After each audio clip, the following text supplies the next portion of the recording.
Ciao please. Stella Brenda. Yep. Sane. Gima chando ji neto neka urusa mabor iluongo ni long holiday. Koso. En kaka jomoko wache ni Stella Brenda ne weche era oketho ne tich.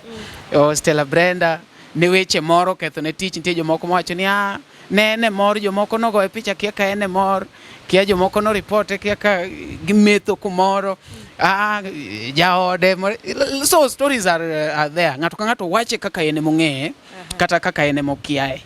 Koro wan ka ende gi Stella Brenda ma gima wacho ng'ato ok chak report nikech en Nyakwara Ramogi ajuang kik ng'ato nyisi mbaka na we an manyisi kenda an ka maber makati biro ga inbox na ang'e no pong kata sani poka somo file I don't know how many months but ka yudo thuolo tabro dua kata ki yudo thuolo mikao namba na miyudo to penja tabro timo nade we penjo ng'ato mbaka na gochna abro koni makata no riemba tabro koni you know. I am the author of my story. I have the special pen and the book to write Stella Brenda Ochieng's story. Koro sani Stella. In Ramogi, kosi onge Ramogi. Ingenia ki wacho ni in fan mar Stella, ni ero Stella. Ticha ki penja, ni Stella no de kanye. Okin, I'm talking to somebody tingeyo. You just need to tell the people through me because gichandi. Kora dwa mi teach mayot. Ako no gita siema wange. Kin follower mar Stella, fan mar Stella. The ane page Stella on the 30th of January 2024. What happened? Stella made a post. Maber gi kisungu mandiko maler mandiko ni contract na gi Ramogi rumo today. Contract nyalo rumo ni ane mawacho na weyo tich kata giriemba. Iwinja? Yes. So in short, koda giriemba, koda na weyo, the fact remains, I am no longer at Ramogi TV. From the 30th of January 2024. Okay? Onge kumuona wase wacho ni kongorache. To wacho mane kongorach ki misuse. Kata muma wacho maber ni the first miracle manager waro timo nen mane. No loko water into wine. To kano se loke into wine. Iwinja. Mano ne nyiso ni kongono ne rach. Wine ne rach, noko rach. Kasto chako dhi oyiero manager tene ng'at moro no mobio timre nade. Obila ne ka bo ber ng'acha nombe wacho ni gini kendo mit molo mane watimre nade. Mane wamadho cha. You understand? To muma ni be chako wacho ni madhe ok rach lakini gimitimo gi gimiwacho. Bang madhe. Emotimre nade? Chani yes, there's an ex manano go mawacho ni husband donge. Who is now Mwendasaki. It's fine. Eto no mi awe tich. Kendo no chula dweche adek. Yawa no kona ni we. We achuli. And I was pregnant of my second born son. Yasin. Okona ni watch mar bede TV. Aneni itongo na nyathi. Among celebrities monone Royal Media, you party a lot. I do. What is your response to that? Hey, Brenda, party a lot. Yes, I do. I love partying. Omari, when I realized ni ane manyalo moro ngimana, mami beji hera, ata hero party. Kendo kae ni miel tamiela miela. Wangla chato macha na miele TV. To koluonga ko hangla tamiela maber. Nikech amiel gi pesa na, amiel gi nungo na, amiel gi pacha, kila kitu ni Stella Brenda Ochieng. Lakini ahero rumba sana. I do it. Kendo kinda gi rumba kata viko ng'eyo. Makano chopo birthday na no tera mana miele Tanga. Momi wacho kani kenyuomo ng'ato kata to nyuome Jabati. I party. Trust me, I party makara sana yuda kanye. In lobby? My husband knows. Are you seeing my son? Yeah. Yasin is there. Ya odabe, jara koluenda. Anbenda nyuomo jara, kato nyuoma gi jara koluenda. Wanyuomo rejo ra lilo. That's it. Koro chamo gi koche, chamo gi kone. Achamo gi kone. Koro ng'ama wacho ni party, akoni mbele kamera ni yes I party. And Omari yuda ka party, ka wuok ka adwa penja vek ni baby wan kanye nyakweri koso kanye. Luo Trending Nation, LTN, the best ahead of the rest. Nyakwara Ramogi kawuna chopo kaende iluongo ne lobby Waterfront lobby Waterfront kaendi gin gi car wash, gin gi rooms to gi beach bar mit maratari, nyithindo be nyalo tugo kaendi. An e gweng' mar Sori, LTN Luo Trending Nation kaka pile, ing'eyo ne wan wadhi e tunge piny mopogore opogore. Kawuono achopo iluongo ni dala mar Sori, kuma bende wayudo ka wan gi kar yweyo mong'ith mokalo. Along iluongo nango St. Camilla's, Sori St. Camilla's diere kaendi wan gi kuma sawa kabisa kidwa ni nyathini kuma onyalo tuge, ibiro Sori lobby Waterfront kaka ineno kaendi. Chiemo akeni rooms be gin go, ang' wadonj wang'iyane kaka gik magitimo achiel ariyo adek kanyo endi. Ang'ama pod kelo ni chenro ni denda ni Umari Nash chieno jamone mbele, chiene mineno mbele emioko. Ing'ama poko maybe o subscribe ne channel ni endi, subscribe mondo anytime ka wan gi ng'ata kata nitie gimoro mwakelo tiyudo mapiyo piyo.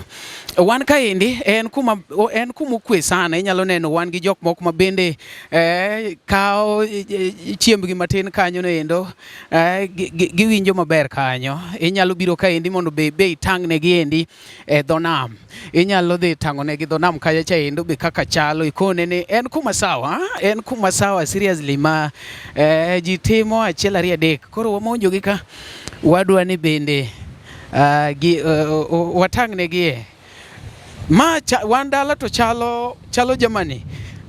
Koponi ati ng'ama dwa ni oywe kare moro maber kabisa, inyalo biro ka iywe hapa, ni nyalo neno nam and everything. En kuma sawa seriously. Japichi nyalo tang'o ne kata nam kacha cha endi kon gini en kuma sawa. En kuma masawa sana. Kumi ywe ne kacha, security lights ne kaendi, mano nyiso ni nyalo yweyo kata mana gotieno. Koro adwa ni bende wayude jok moko mani kama yweyo matin. Wan kaendi gi sort gine konge jopesa and above, mago konge ma serious. Wan ka kendo osiepe ni kaendi. Nang'o brother, intie maber? Okay.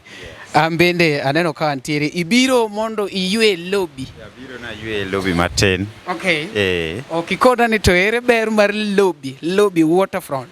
Lobby kae en kuma ng'ich mayom, makati biro sama chieng' rieny. Emomiyo dhano ere bire. Yes. Okay. To gi konge mamuol midwaro. Nyaka yode. Ok ikono jogi nyingi ni to in iluongi ni ng'awa? Mara iluongo ni Kennedy Otieno Jakarungu, dala mar Sori. Okay. Yes. Right. Yeah. Mani iluongo ni Kennedy Otieno. Kennedy Otieno be kaw mare, tambi na kaw mare ineno. Wayweyo lobby Waterfront Sori. Aneno bende ka osiepe ne kaendi mopogore opogore, jomoko chiemo. Mondi yudu muli kodo koth jarapogi kaka skiza tune mari D-Star abora uchiel nono star angwena chela uchiel hash ne baro jen kacha moli bende nyalo paro moli nena kwayo Oteni usini kod LTN Luo Trending Nation.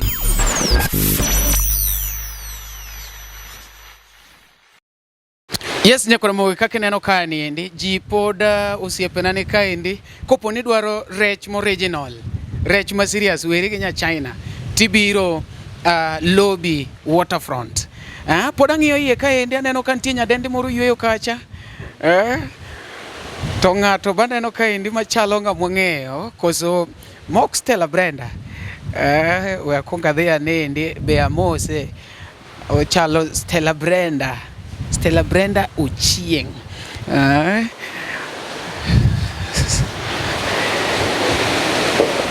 Nyarochieng.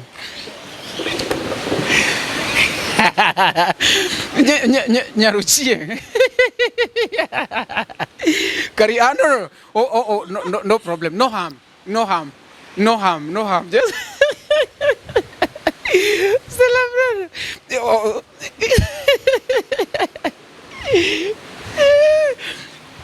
Mosa, it's okay. Mosa. No, no, Omari, okanyal pondo seriously.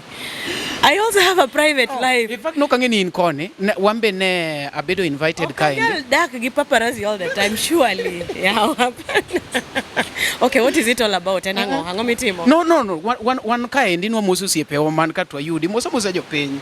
It's all about musa jo peny Stella Brenda. Musa jo peny. Ngeni bisela almang. Ha, okay. Aki you'll pay me millions. Mama boss jagingo man wacho na bochule cha. Ine mimi ya pesa machulo boss. We are sorry. Okay. Amoso nyuko Ramogi untie nade. Happy 2024. Happy Valentine's. Happy, of course it's my birthday week. Happy birthday. Happy Angokendo. Okay, happy friendship with, I don't know. Nyaka Women's Day. No se de. No se kalo. Happy Women's Day. Kawuno is on. This is an ambush. Kawuno. Kawuno is a Thursday, I'm afraid. Kawuno is a Thursday. Oh, happy TBT. Happy Kamanene. Dakikono wane happy Bello. Oh, happy Udaku. Yeah. Stella, I think ni ena Nyasaye in case pokwaro mo ba ndalo mang'eny to koro warada koko pangore. Interview na dhilo komara. Ango mo keli sorry. Ne wani promotion mar lobby. Wasebedo kwa tudo record gi to asebedo Nairobi for some time. Koro ne ane e wuodha ne watimo ne prodigal promotion tema aparo ne abia tie kika pokadok Nairobi. Tema yudi koni be chalo Nairobi. Lobby chal nade? It's okay. Aneno ka everything is okay. In fact kwa kono ngato ni one sorry to konya ng'eyo nyalo paro ni maybe one kumoro Nairobi. Yeah, manaber aero lobby by the way kai kuma ponde Carl Aringa walk Nairobi off cameras off Omari Nash gene and MC Dop Kid gene. Kai kuma ponde ti sorry kai. Yeah, I come have my nice time here. Like now, it's my birthday week. I'm from Tanzania yesterday. I went to celebrate my birthday. And then now, ile tu poda winjo kangweo birthday. Wacho ni atieke gi lobby ko. Surely. Which business lobby benegi mama ne nyaro chieng ani ni gigitama lero mama. It's called Maya's Ram. Ne. Maya's. Ok Maya Maya microphone. Maya's Ram. Malo pradia. No, usiongele bei. Mjaka kuachika bei. Koro gisani ni endi wambi wasekoni gimono kelo wa sorry gimono kelo wa dala koni nyaka koro walero ni okimbi kono ni to lobby koni e home koso ibira out koso excuse Bole. Okay, nango glass. Okay. It's my birthday onyuola. Amma dog gineno nyathi ka iye kayoga. Just some two tots. Ka nyathi onyuol. Iye ka kae, you know. Amma dog gik mang'eny. Moko nitie ga ne grape water. Moko ni miwa kilo ni boni san. Yeah. Ambe na chamo cake mang'eny. Tanzania kocha. Mitone mama tin miluongo na. It's called class. That's how we serve ram. Here at Lobby. Waterfront.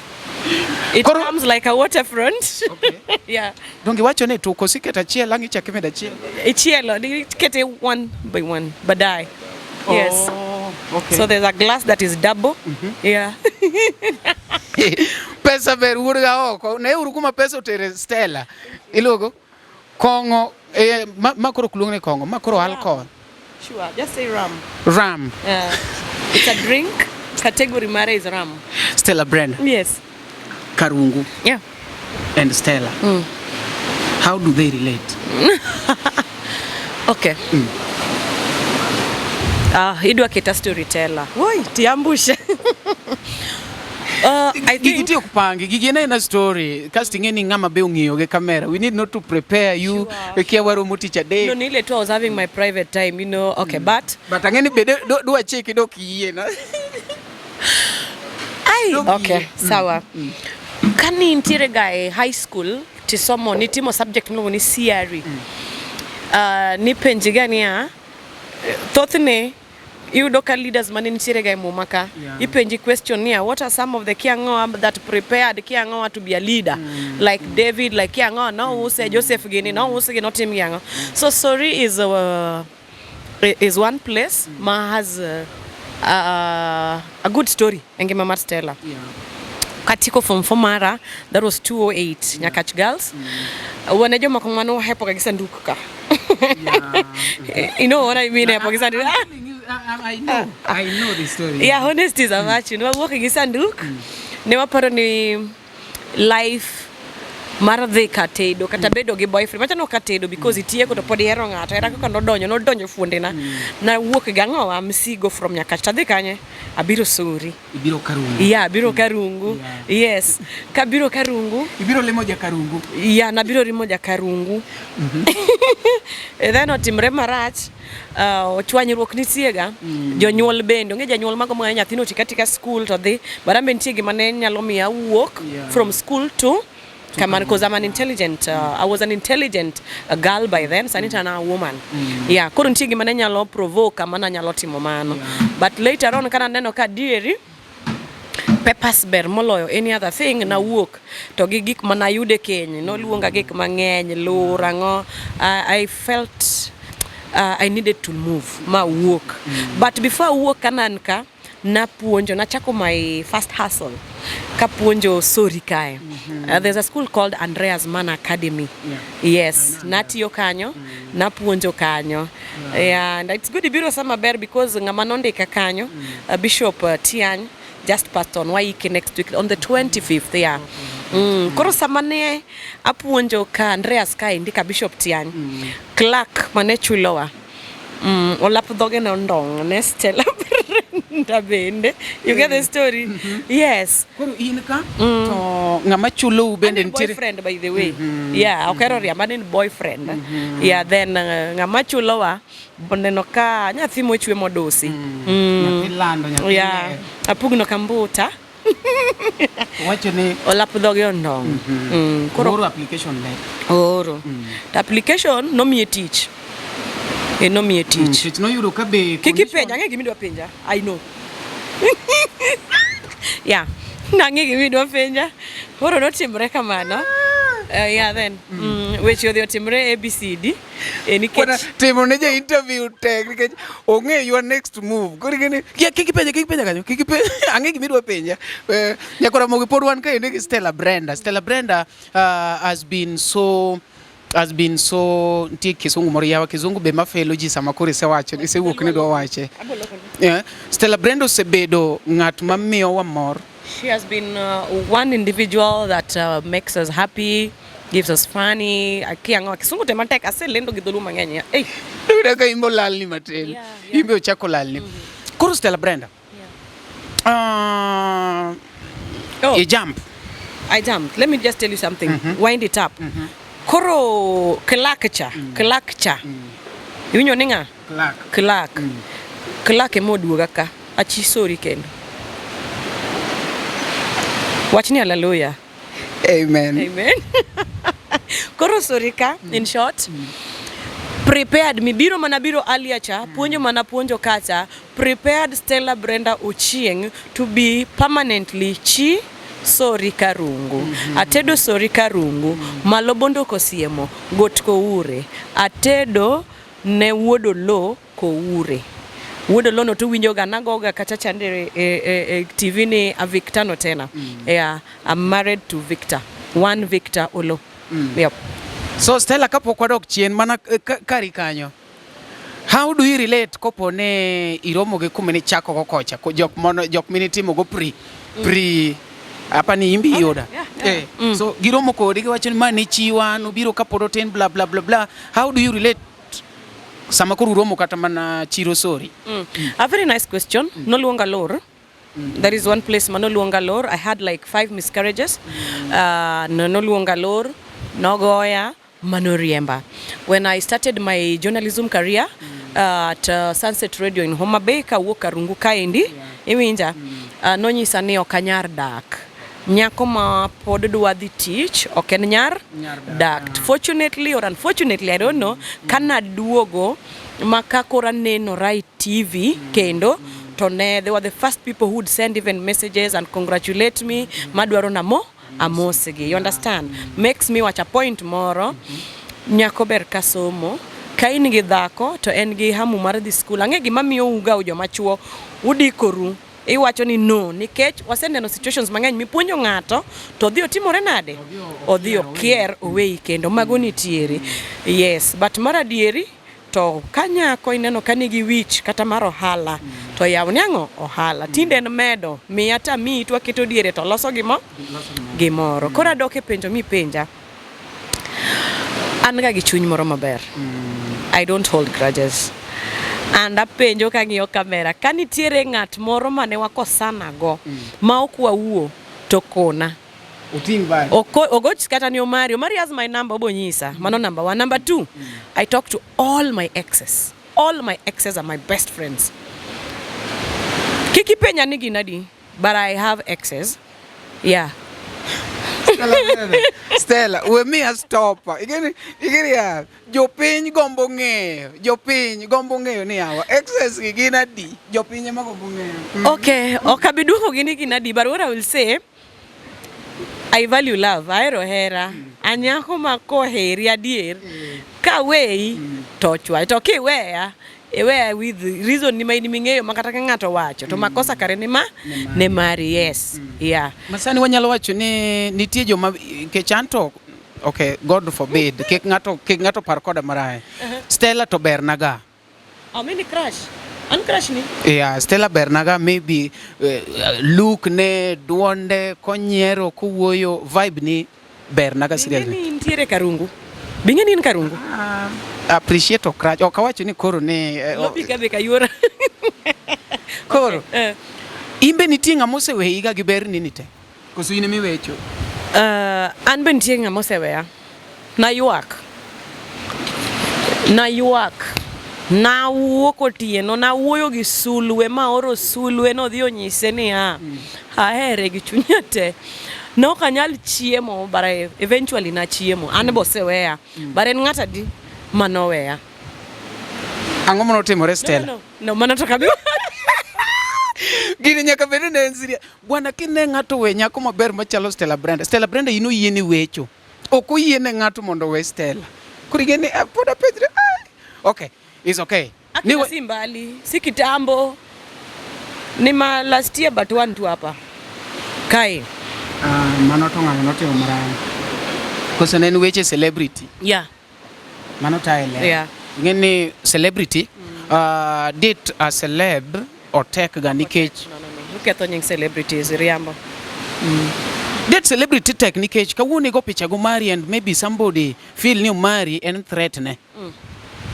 Otek, that is it. But samu bede relationship gi ng'ato mai gi matamoga celebrities. There's a celebrity life, then it is a life marry. Na wacho ga kacha. Inge gimo konya e kit ngima na in my life, social life and everything, and even marriage life. Awacho ni na wacho ga niya Stella and celebrity samine na yamo. Kata samine no katimo tich moro. Ka wuok kanyo. Amini ya wuoya di. Aching'ato. Iwinja. Amama ema wacho. Iwinjo. Ananti an yuoro. Koro nitiere kaka relate life na maoko gi makucho. Saman e yamo mawuoyo kata i tich, tangeni en tich, I expect na bed gi ngima machalo kama. Mane midwa na go loko. Then now there's the Stella Brenda. Manyaro chieng. Werigi mantiere kacha yamo mora mantie. Yes. Koro kise set record no right. Iwinja umari. To any other woman ma wacha or any other man who is a celebrity. Victor maber ni kae ni lendo ten lendo. Iwinja kae not tana dhako. Nitie lewni mabiro rwako samane studio kata ka dhi e function kiluonga sania adhi bedo MC somewhere. Nitie gima rwako. Saman dala kaka sani yuda kabiro lobby. Away parting life na mar oko gi parting life na mar dala. Okenya yuda karwako gima chiek ka kaindi. Tibro yuda karwako e Nairobi because ang'e life ma Nairobi how it goes kamano. Koro ng'eyo mago life mapogo maber. Oselewa. Oelewa ng'eyo. Shida mang'eni en gago samori gombo ni bae gi sweet moyo wako mitani udhi kamoro. Yes, emomiyo wang'ni birthday na pondo madhi Tanzania. Kibedo kuonde gi ji ong'ei kaka sani monja Omari oyuda. Okabiriembo mari. abo wacho no mari ang'eyi wago picha biro ma ng'ane ma Stella ma nyathi ochieng picha ang'o iwuoyo gi ji ng'ato koka dwani timna marketing kiang'o to pesa dongen pesa ting'e ni tijwani ng'ato kumorome kodi moyudie no samoro semanyo namba motame koro en ng'ama elewaga. But when I really need our private life, our private time, I mean, to wamanyo kumoka ng'eyo makata imbo kung'e to wadhi twaling kanyo wan welo kamano. Ne podi kono waka chendo kaka irelate gi joke wacho ni in iero access ni te mana chiel then ariyo king'ama mako wach. No. Okamako wach, that is it. So kamano notimore negi gochona. To kane gigocho, actually a lot of excess no gocho. Gik miriambo berach nikech sama bende koro nadonje TV ni noyudo kabe ambe nasetemo keny bende machano ne ma boyfriend koro keny be natemo jodalawa mano nitie maonge mipando donge ne dhok ten dhok miriambo be is expensive wachacha dieri naseteduga natemo gi jaduong cha you know ang'e ni dhi penja kech ang'e gimomi idhi penja koro kata en nogocho thoto nosetho, may his soul rest in peace last year gine gigocho na and I'm like antie maber. To cut the long story short, mana lobby kuma bede kodi ni it's private, lobby ni ber naga sana kech en kuma executive corporates come here. I've met a lot of politicians here. We come here for tinda aero siasa kidogo okadwa chung siasa boero joma dhoge mit nikech nyalo selo maybe chone manaere but kora nyalo konyo kamoro kabiro ka yweyo kata neno gi ka gibiro they call me to watch romo kuondege.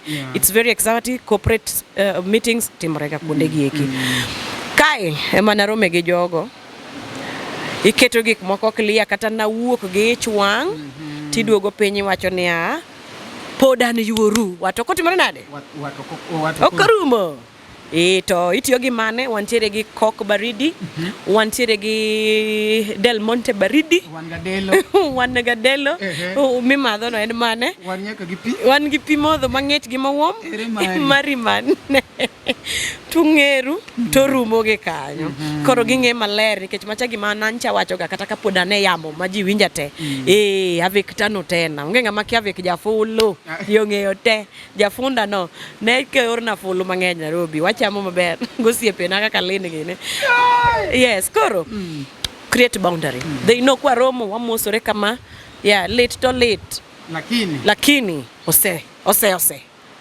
pukro krango pod wan kaendi nyakaramogi iluongo ni lobby Waterfront wamadho gik mayom manyef kidwaro kar yweyo mayom kabisa ka in sori galwora mare inyalo biro lobby Waterfront. Aneno ka gin gi kuonde mituge mag nyithindo iluoko gari inyalo biro luoko gari space bende kaendi minyalo pondo nyaka dho nam koya chendo kikaw breeze. Stella, Brenda sane gima chando ji ne to ne ka rusa mabor iluongo ni long holiday koso en kaka jomoko wache ni Stella Brenda ne weche era oketho ne tich Stella Brenda ne weche moro oketho ne tich. Nitie jomoko wacho ni ne mor jomoko nogo e picha kia ka ene mor kia jomoko no reporte kia ka gimetho kumoro jaode so stories are there ng'ato ka ng'ato wache kaka ene mong'e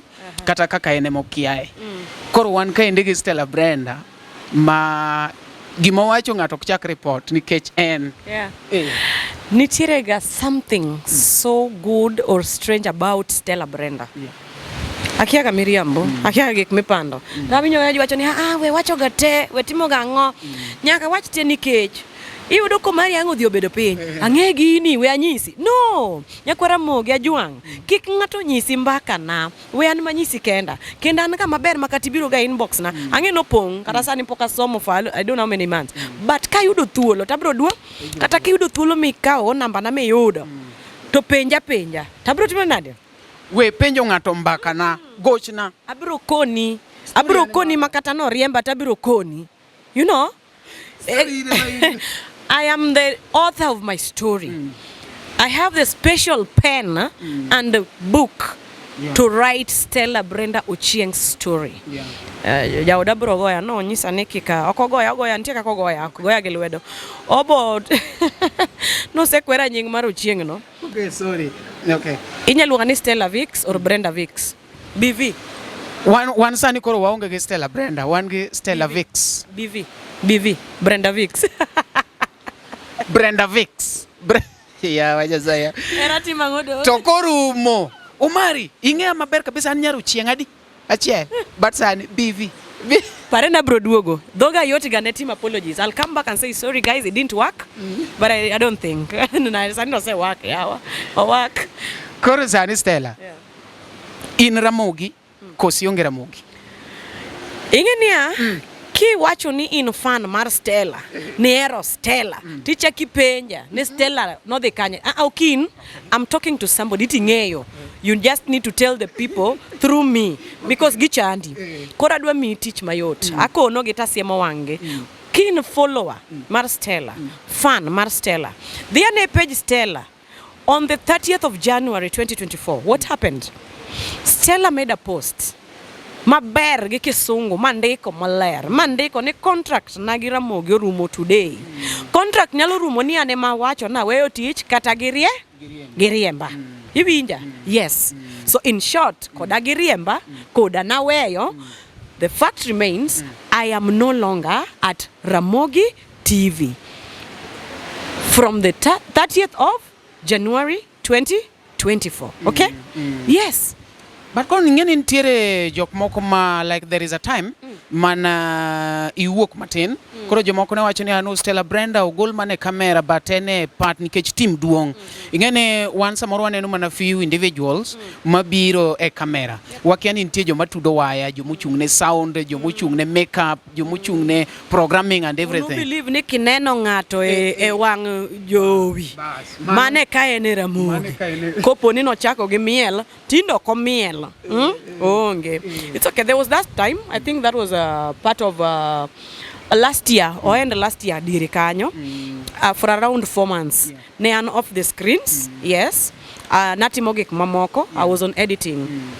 Tijwa mineno ni Mari e jalendo kata in. Screen mineno ni you are the face of the whole company. Kaka inyalo koso pesa, kaka nyalo koso pesa. Yes.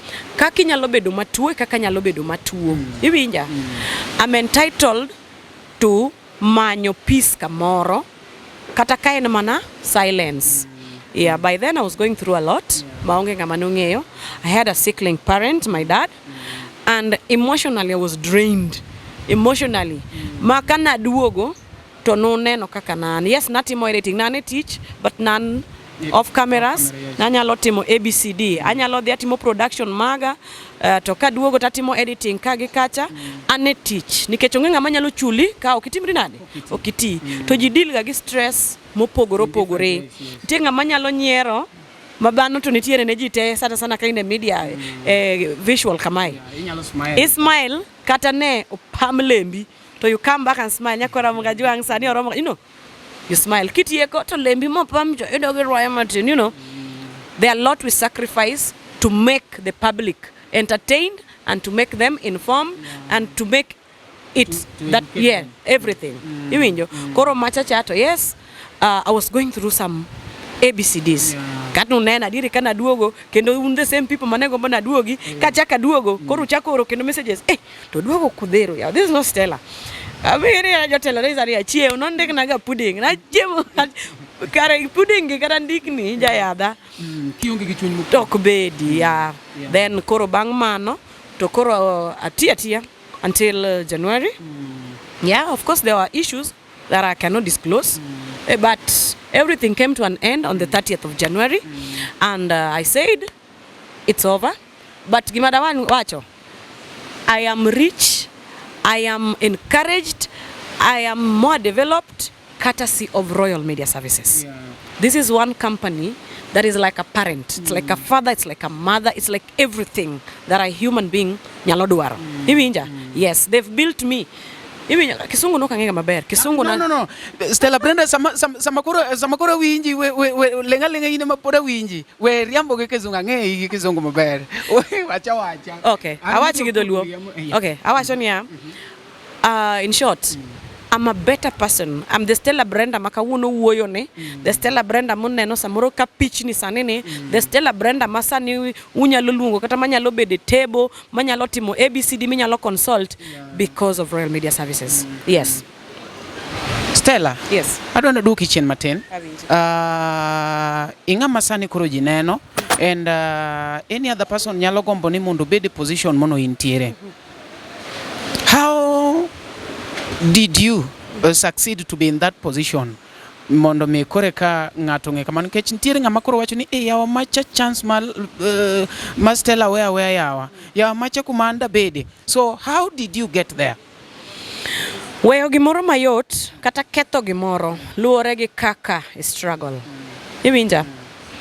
My journalism journey or career journey oken journey mayot.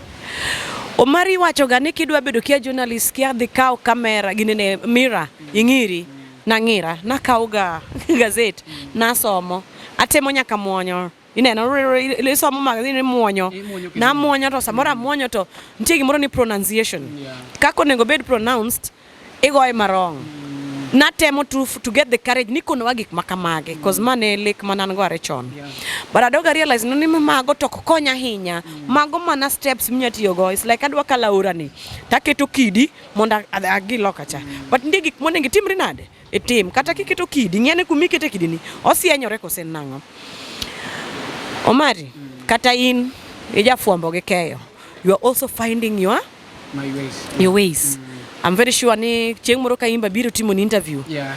To obro bedo story ma jenya yuago ok manyiero ni. Koro gima timre ni atemo because I lost my mom when it's now 24 years old. Oh sorry. Dong ma 2024. That is 2000.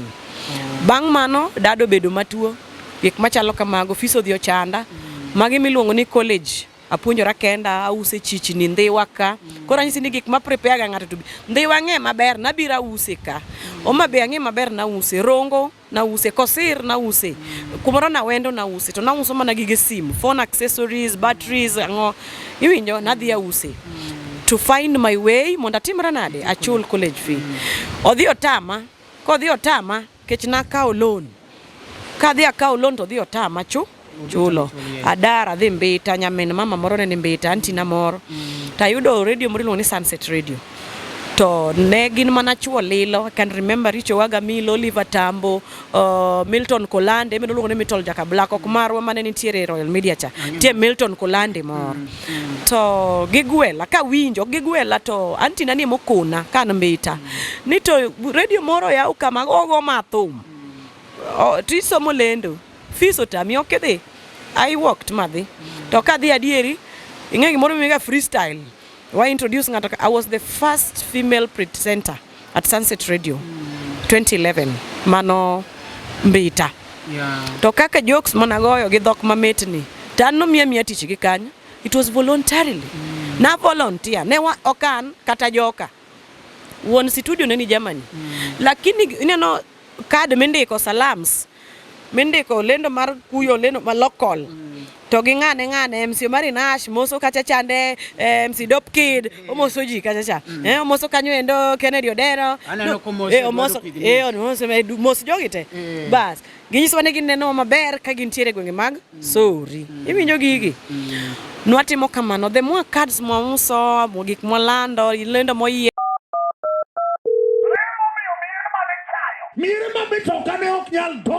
Mondo yud lemo ber kod evangelist mikwanga kaka skiza tune mari D-Star abora chela Rio Star abiri abora ngwen hash kawuno utego nege selling board utego kawuno nege tile nige chelama nyasai uteni usuni kod LTN Luo Trending Nation kwa biro mabegi kanyo achaka faidika achaka dok Kisumu Kisumu kenda achaka puonjara timo ABCD tayudo matin achaka dok e school kora donje branch mar Nairobi Aviation ma Kisumu branch oka continue mana kuma na we Nairobi cha to ayudo thuolo mar dhi lendo kumiluongo ni Namlolwe, Radio Namlolwe. Ayudo jotenda kacha chande Victor VOJ gi Jail Lieta. Mago jok malendo. Neno ka gigi prepare. Ingene Victor chako duogo ben jotenda Royal Media koni. Jail waduogo walendo go. Roda nyarko kit moto koro walendo go do Sunset. Wathagore kode Sunset Homabay. An gi Emmanuel Ochieng walendo godo koro gigi prepare mana kamano iwinja then koro abiro Nairobi gimoro biro kane coronavirus corona ko biro to Uncle Samson ko amosi ahinya Uncle Samson ko luonga monda tim MC gik mane timo kiang'o live jothum atimo MC kanyo maber mano ndalo ma ji timo quarantine edition en mana live wan mana quarantine e super squad maka Roy captain kacha wan e quarantine e studios maka ne wantiere gi Paula Yalo e one bit studio ginigo kuonde mane wadhiye MC ne jothumbe abene gini kama hizo then Royal Sport abegi kanyo to no more gi tich matimo to me yani kech nen gi these gadgets cameras and everything aloso gimoro no ni Strength of a Woman show every Saturday koro kacha natimo interview koro ken mana interview jothumbe miel go angala cha live cha koro nyalo timo a show ma ji nyalo neno kata jo ko ang'o gin makamano I had a program called Strength of a Woman show atime kanyo koro ka opportunity ok biro mawinjo belo makoro wagoni ni gimoro yawo kamiluongo nango Ramogi Emmanuel gino setelo gi Roda gini actually Roda manokona gi nyadendi moro siepna kani winjo ga kirikiki yes nitiere nyako moni Beryl osekonoji kabisa nyakwara Juma koduma nyakwara Juma bokona ko gi manyakwara Juma nyisa to tiyo Royal Media to gima Rodo kona gi Emmanuel to kona mana ni I send a picture after 2 days chakinyiso ni akoro weri gi picture the page mar Citizen idhi neno kotimango kolandi to kwambe wadhi adhiya to what send kiango wachni a short clip kamana ambe na send mana short clip ka introduce myself who is Stella to nobedo maber no luonga to mana kamano but it was a struggle ingene nitiere from your story I can now come to know the truth matimore ingene tie jomoko maparo ne nokaw joma nigi chir manyalo miel like ok gingeni ati gin jomotimo media and something of that kind. Asamo media. I'm a graduate from Nairobi Aviation College, class 2014. Yeah, Asomo lendo. Okay. Yeah, maybe ntie jomabe yude because of ilungoni talent and everything. Yes, but the truth mangeyo no auro nyaka CV wa banka no sekone ni do a short. Ingeni ya koni ni do a short clip. Mano you part of interview. Yeah. Telling us who is Stella. Ingeni kikia who is Stella tidhi chako. Stella Brenda Chieng en min nyithinda riyo motedo sori karungu ne ta aero wende mag rumba sana kenda nyalo miel mathiringi introduce Stella manga yao bipeni athini beno this school introduction Mary of knowing who is who. It's all about your education and profession. Yes. That is it. Koro kanye magekao godo to gicha gipenje send your CV kama ibiro to face panel ingeo. Yes, it was professional. It was a professional interview and I believe there was no biasness. Kabisa na lemo ne walemo. Nitie jomoko mawacho ni sorry to say this but again it is good nikech you are involved isebede Royal Media. Ya wa Royal Media okinyal bede ka onge ionge gi Godfather onge ni ati ne pani jogo donjo kanyu ni somo kia papers ibiro oro mara. That is a lie. Omari, that is a lie. And kadonjo kacha I went through interview. Not one. They were in 4 phases. The first interview was to send a short clip of yourself. Iwinja. Mar introduction Mari telling us who is Stella. Mano interview makata idhi manakanye tidhi kete kama tipenji who is Stella. Gidwa ng'iyo. Kopo ni en lendo midwa dhi neni e kamera. Donge ne dhi ng'iyo confidentiality mara. Confidence mara mane antiere godo. Sorry, yeah? Gidwa ng'iyo the courage mantiere godo. Gidwa ng'iyo creativity mara. Nikech kwa donjo kacha. The second interview was iluongo ni screen test. Ibeda ambushti donjo kanyo tinyisi ni wano eni dhi migi misomo. By the way, nwang'e ni dhi migi misomo. Ti donjo kacha tikoni ni Stella. Ero, koro wadwa ni somnwa news ya TV station manyien. Wadwa ni koro isomnwa news. An nok adhi gi news. Creativity mari, how quick are you? Gimoro yudi kata kichia chiana idhi osiptal. Tiromo gi, can you create news out of gimiromo go sano? Mano, no chako riemba oko nyisa niya, koro duoga ne as a program host. You are hosting a program. Mari youth. Kamano. Ichaki nyisi niya, doga ne, you are reporting koro. Nitie reading news, news presentation, ne nitiere program presentation as a host, and ne nitiere reporting.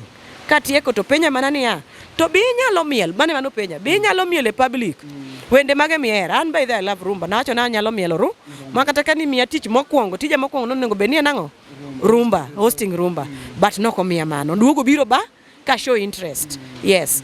No penya mane bi nyamiel, no koket na thum me mielo. I don't know, yes, I love music, and music, you can dance the way mier, you nod, you shake, yeah, that is it. Okay. Nitiere gik moko mag restrictions ma maybe keto, like wacho ne sani koro kaka Ramogi.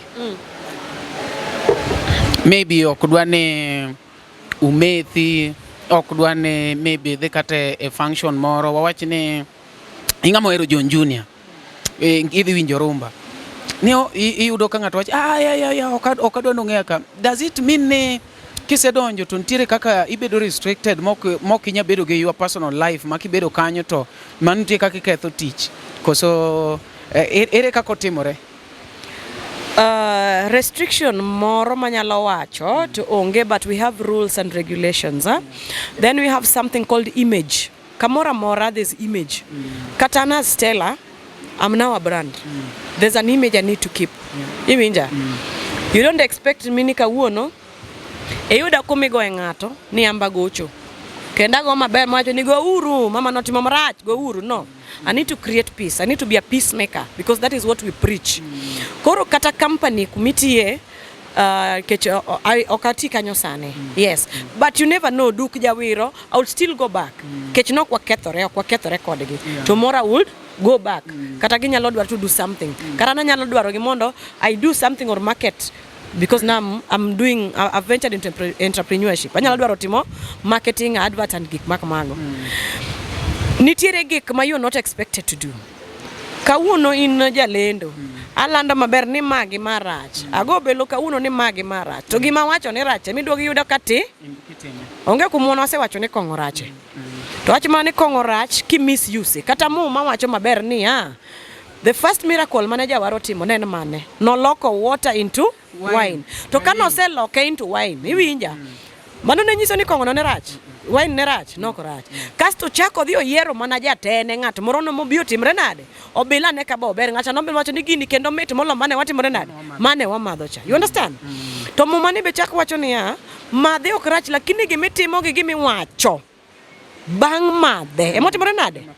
Kore makeli rules and regulations cha. Ang'o matimo? Bo nyalo build the company. Koso dhi go e piny. Ametho magoji ang'wano ng'uto mari nash. Iwinja? Ametho machako bila dhi moka chulo. Ametho ma jomoko kong'o timo marach. Apelo wang'eyo. Jomoko nitie masusu. Jomoko nitie magoji. Kose madhe. Jomoko nitie mabe singo ji tich. Nari kuja kesho ne kubaie. Manyaro medio mari, you are talented. Yes. And Sunday can sorry. Manya. Lobby kan. I say kabede. Ngani kithuolo da bedo lobby. Be lobby. When lobby siapa you are me teach. You know? Yeah. Tomorrow when you come is not there. Samoro samaje ni me teach no. Adwaro maralu fari. Alva para nyora go Maria Zram. Nyora go Briero Pi Matel, you know. Enje ona. Meka iningene sechula. Anyeo nigi expectation ni adhi yuro tich. Kendo ng'ani watna manyeona. Kiny kibiro to onge. Do you know you swing? Are you getting mani koro rules mag jakong be ke yuro ng'ato no tiapa ahinya ibo penyi to kata kigoja kong ng'eni ni mitong gigine. Yes. Koro nitiere, the thing is image. Whatever you do, does it protect the image? Whether it's the mirror image, images ng'eny. An image mane protect of the organization you work for or the company, or even the image of you yourself. Yeah. Ero kamano nyakwara Ramogi. Wan kaende gi Stella. Stella wadaso dhoge ne kuonge madhe gimoro bende ywe nyaro chieng. Kaka iwinjo no nyakwara Ramogi pod wan ka iluongo ne lobby Waterfront. Wan kaende gi nyaro chieng kendo gima mora gi nyaro chieng en ga ng'ama free. Kendo gimidwaro ng'eyo no tiyude kaka iyude no. Wacho ne akachacha gima katamba paro ni. Gwe winjo mbaka na kuom ng'ato. Kidwa mbaka na namba na public gochna. Penja kumidwaro. Katieko ng'ad simu. Jok makoni go biro koni gima miriambo. Ane man gi mbaka na. Pod wan kaendi iluongo ni Luo Trending Nation kaka pile. Wan ka gi Stella Brenda Ochieng. Stella Brenda. Yes. Nitiere gimoro ma wadhi akae. Koro kwer jogo ne ok en kaka gipare no. Nade. Ne maybe wuok ni Royal Media obedo contributed gi your lover. Kaka naneno kata ka jotuko bolieke kacha. Omari Nash Tich iwacho ni onge country wa ma Kenya. To some point nawacho ga ni tich nitie. Mane nitie tije moko moluore gi gik misomo. Samoro nisomo daktari, that field is kama nisomo ang'o, but your patience, hard work bro mi yude. Sanya sai nitie kata na abedo for long, but God's time is the best. To biro ga. Iwinjo? You content creators. Okone ngachi ni you because I'm one. Ambe ana achiel kum content creators. We content creators, we tend to create content makata wa kalone ng'ato, whether it's through lies and malice, gik machalo kamago. Iwinja? Whatever tuko timo is fine. They're creating their content. They need followers. They need, it's fine. But to some point, try nitie kisungu moro mabe kitiyo go. Yes, whatever you could be saying is correct, but it's in the past. Negi wacho ni dichuo miawe tich. That is not correct. Alieko mbele kachacha ni yes, there's an ex mananogo mawacho ni husband, donge, who is now Mwendasaki. It's fine. Eto no miawe tich. Kendo no chula dweche adek. Ya wanokona niwe. Where chuli? And I was pregnant of my second born son, Yasin. Okona ni watch mar bede TV. Aneni itongo na nyathi. I was then working at Namlolwe radio. Then I woke. Abiro machako timu ABCDs at Namlolwe, LTN, Namlolwe, Lolwe TV. Natio for 1 month. I'm not in 1 month. 9 weeks, jumbe. No gola, ngwech. Fuch. Moko no bo chuli pesa di. No chula dwe mokwongo, mara ariyo, mara ngwen, chula nus. Mara what they get the interview. Mara Beach, no. I've healed by the way. No. Mara Beach, akeno chula di, but apa no stop ge kanyo. To kamane kaka no then do re mi fa so la. No ka do re mi fa so. Oh, they come. Koro mane aparo ni gima ne tuko timo. Because they want to chiero. Ngene njo makwero ga chiera dola. Ingeni nitie samoro mabende ng'ato neni keleng koro idiyo kumoro mondo imbi wuoye. Apa gine ne getimo na gimoro kechino me ayudo followers maber kabisa. Ne gichagi chiera kuma na ntiere, which is fine, but I think Tuko was also right. And manane ng'ato kose heal. You don't have to bring such things back, Yes, I left now work teach. Ngeni I experienced the best teacher. And ongega puonj maber. Maingo puonj mi yudo from ng'ato mose kalegino. Winjo kasiemo ga wanga menenia kik hera mi we tiji. Kik hera mi chwanyi ga nyuola. Kata gi janyuolni gik machalo kamago. Iwe somo, iwe school gik machalo kamago. Yes, nen gima notimore. I don't think I can be a victim of such again. Yes, it happened and that was back in 2016. Yes. But this year, no.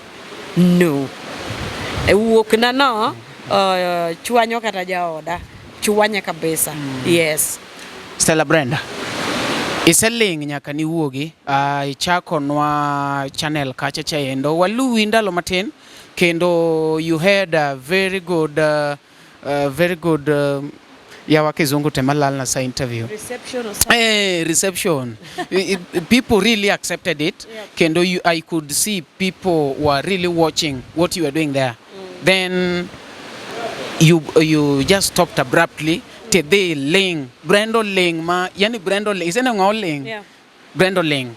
To one wangeni koro baby the biroge I decide ne mondo mi kore chak no online channel or something. What is your plan?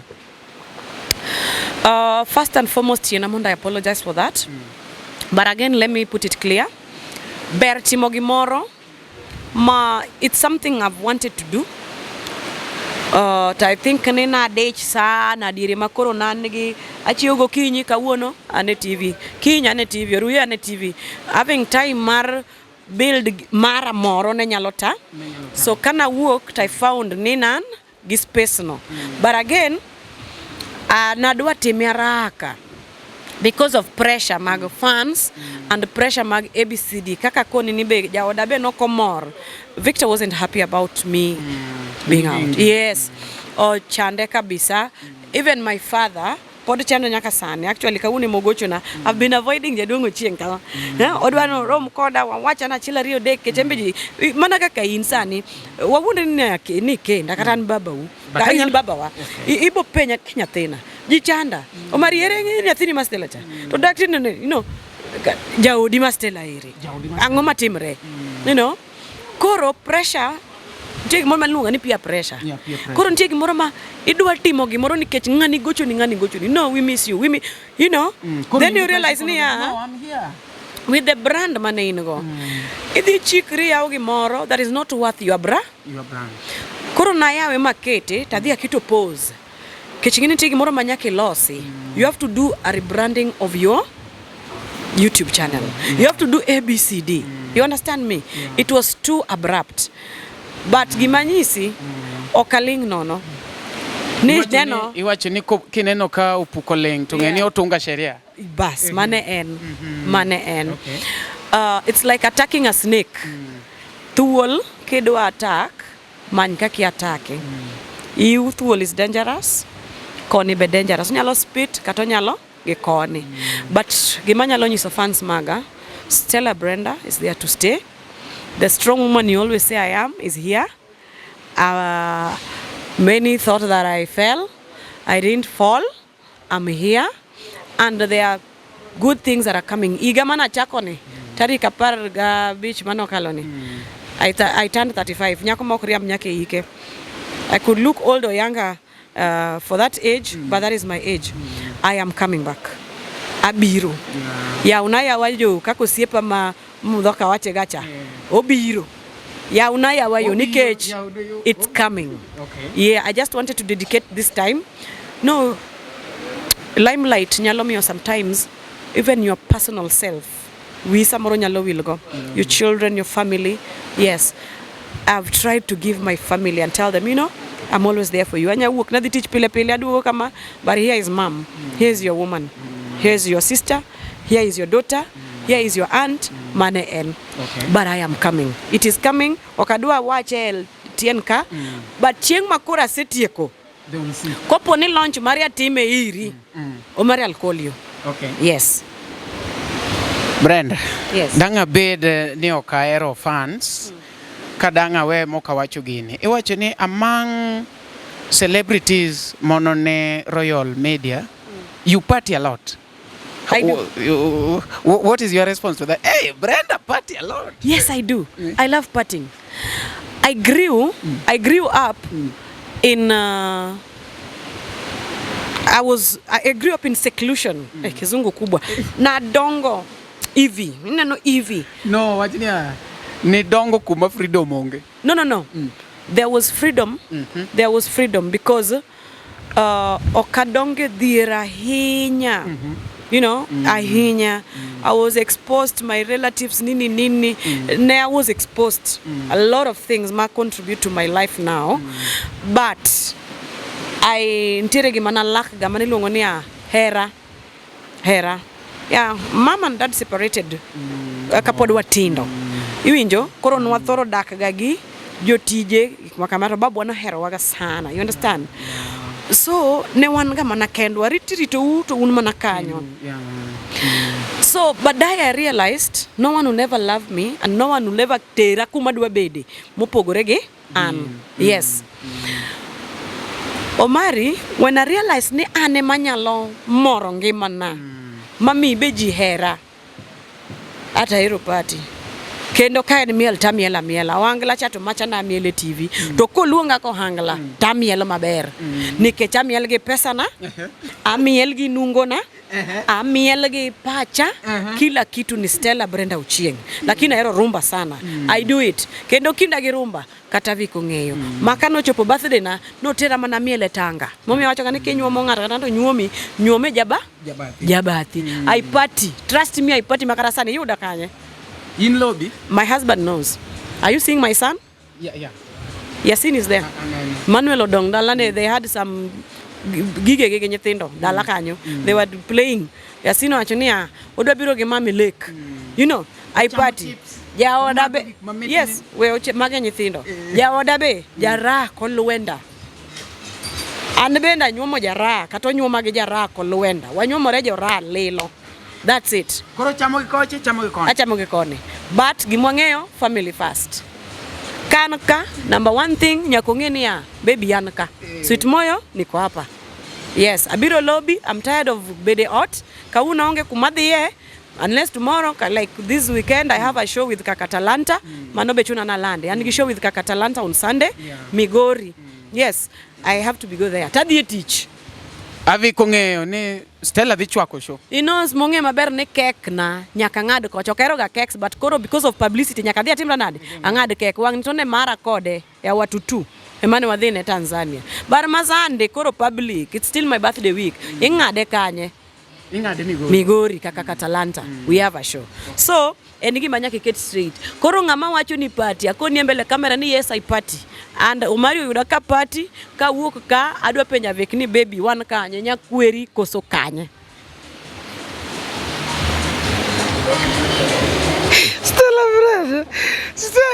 Stella ntoni mano kwa prepare ma iwe ngene mano nyiso ni mani adieri nikech no kiparo miriambo mangiriambe interview ngene ngamo prepare mano ngamariambo but ne ntiri kumwachikore koro ging'eyo ni in chi Migori but no ging'eyo ni Stella Brenda Uchieng jakanye makoro giwacho ni Stella Brenda nyagi kuma kamo.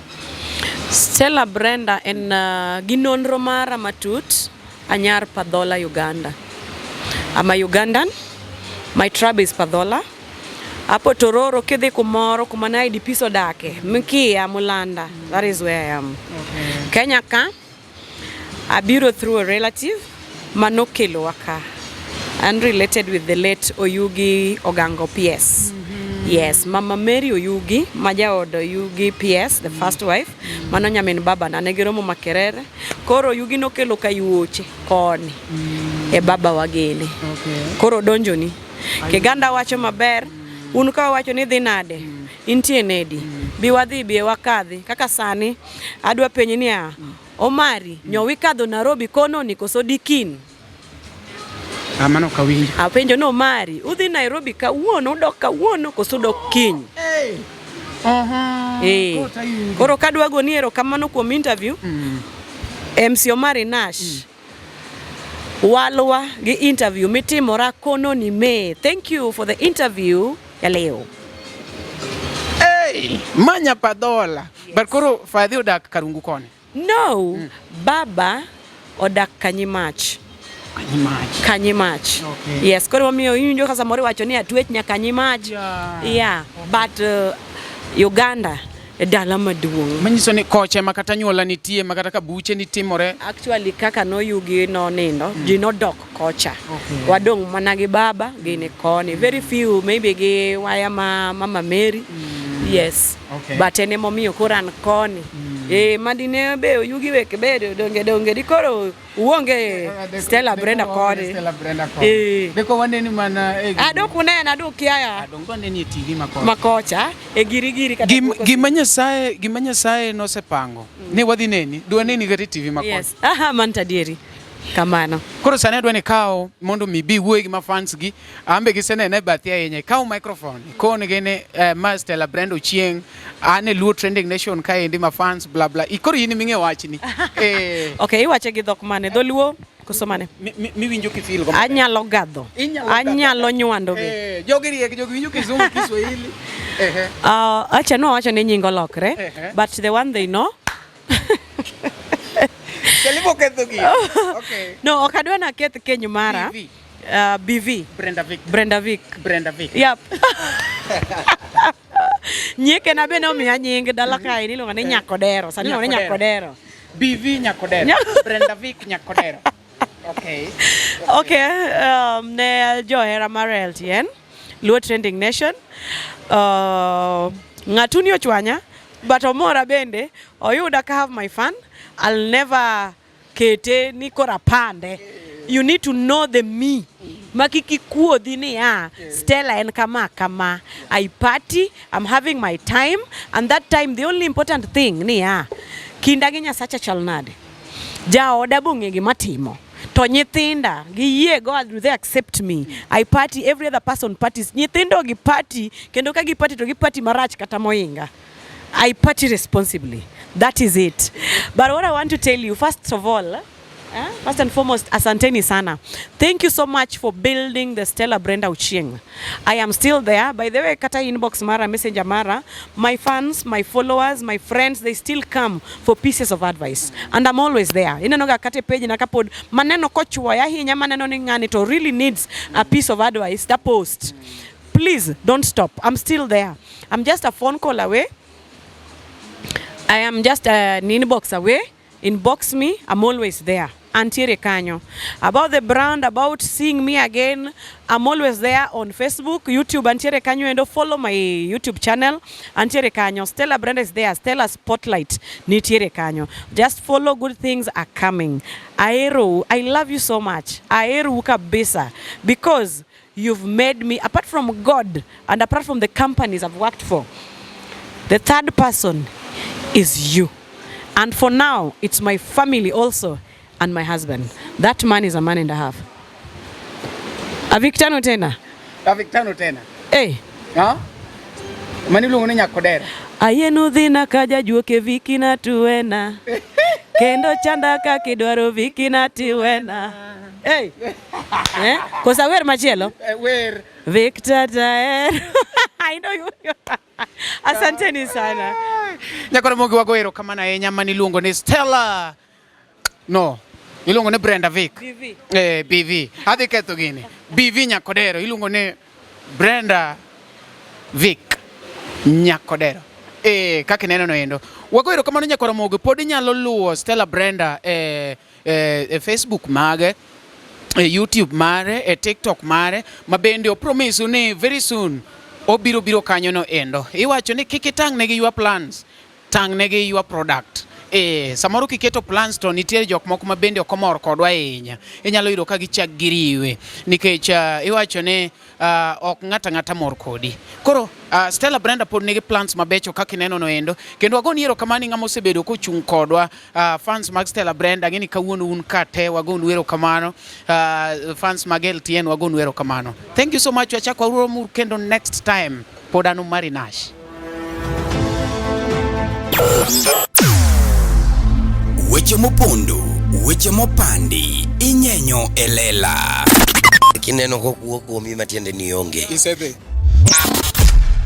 Ne sigana mamulongi mani, sigandi joluo, joajawa. Jothum mokwongo kapok waduogo kuom joangla. Ong'eane life mar jothum gi familia margi. Ineno.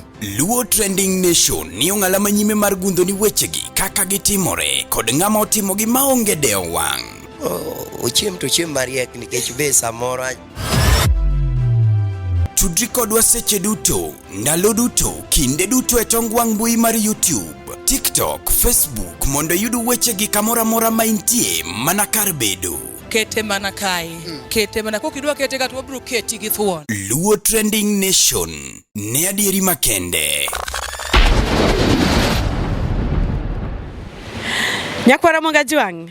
Erokamano ahinya kuom kete e LTN mawadendo kanyo ni Luo Trending Nation. Ka in onagi, wawacho ni buy onagi, build onagi. Ma en gino mochak kuom onagi wadwa miluongo kanyo ni MC Onari Nash. Akwayi gi muolo ni mondo idhi nyaka e social media platforms duto te, obed Facebook, obed TikTok, obed kanyo ndo YouTube, mondo subscribe and follow and share LTN. Iluongo ni Luo Trending Nation. Buy onagi, build onagi. Joluo nyaka koro wa support manonagi. Ka ok kamano, ahero uduto te. Luonga ni Stella Brenda, nyathi ochieng'.